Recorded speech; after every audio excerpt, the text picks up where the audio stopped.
হরে কৃষ্ণ, রাধে রাধে। আমি গীতার কথায় আপনাদের সুস্বাগতম।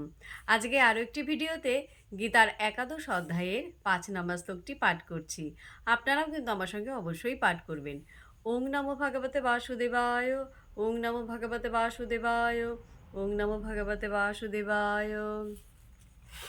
শ্রীভগবান উবাচ পশ্য মে পার্থ রূপাণি শতশ অথ সহস্রশ নানাবিধানি দিব্যানি নানাবর্ণ আকৃতিনি চ।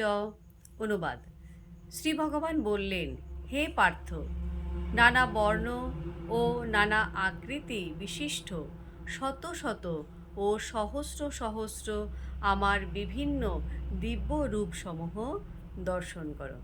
তো ভক্তগণ, এমনি করে প্রতিদিন একটি করে গীতার শ্লোক পাঠ করুন আর এই দুর্লভ মানবজনমকে ধন্য করুন। আর আমাকে কমেন্ট করেছেন দ্বিজেন্দ্র দলুই।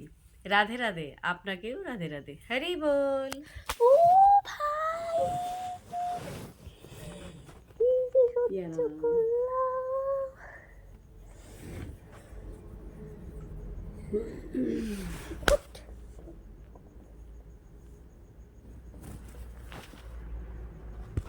সুশান্ত থেকে বললে ভালো হতো। ও এটা এখন